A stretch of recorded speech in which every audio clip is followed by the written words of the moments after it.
Le progrès peut apporter de nombreux avantages, mais il y a des choses qu'il ne peut absolument pas guérir, et parmi elles l'imbécilité humaine.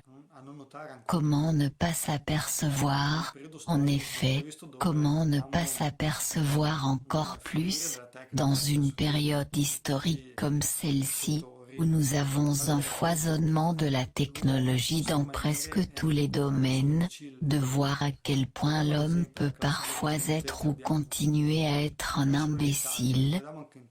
Par exemple, regardons la classe dirigeante que nous avons, mais pas seulement en Italie, voyons bien ou mal dans toute l'Europe et aussi de l'autre côté de l'océan ce que nous avons. Nous avons une classe dirigeante convaincue que pour des raisons d'opportunisme ou de peur, l'homme renonce à sa propre raison d'être, donc celle d'être social, d'être un animal social, ce qui nous distingue des formes de vie plus simples.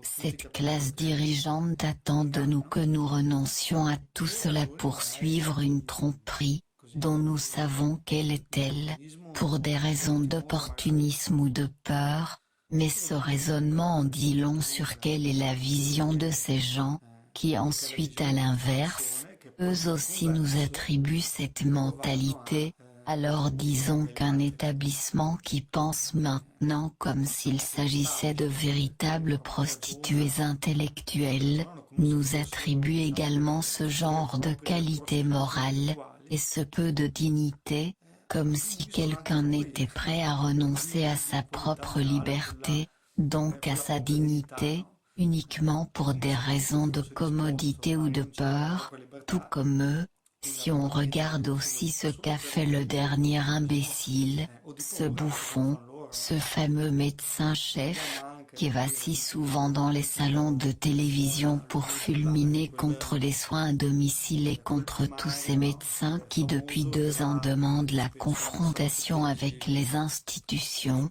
confrontation qui est sagement niée, parce qu'il n'aurait pas comment argumenter, après avoir eu pendant 2 ans, ce grand bouffon, embêté partout, après avoir diffamé, ces gens sérieux,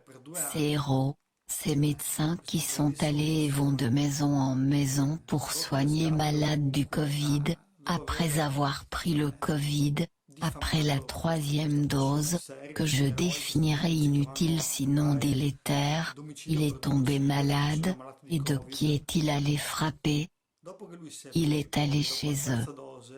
Et il a demandé des soins à domicile avec lesquels il a récupéré.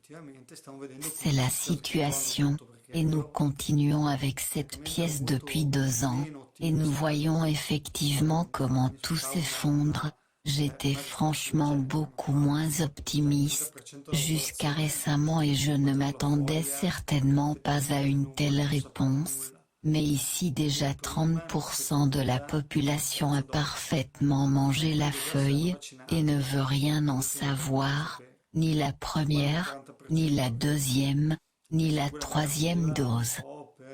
Même parmi ceux qui ont déjà été vaccinés, beaucoup ne veulent plus rien savoir, même s'il reste 40% qui continuent à soutenir ce récit un peu par peur, un peu parce que mentalement ils n'arrivent toujours pas à se mettre contre ce qu'ils sont en effet un régime liberticide qui détruira cette société si on le laisse faire, car c'est l'expression d'un establishment corrompu qui a trouvé sa main militaire à travers la politique, donc ces personnages doivent absolument être stoppés. Que 40% de la population n'a pas encore bien compris la gravité de la situation, et pense qu'on peut continuer comme ça, même en sachant qu'il y a une mauvaise foi absolue, et puis il reste 30% qui au contraire y croient ou préfèrent avoir la foi, celle de devoir accepter de vivre dans un régime corrompu, et totalitaire.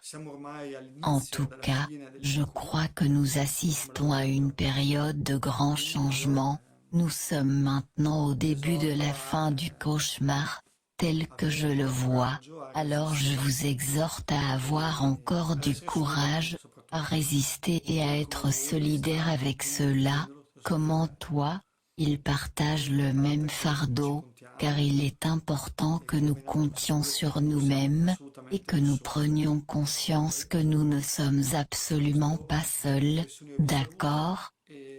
Avec cette réflexion, je vous salue et espère vous reparler bientôt.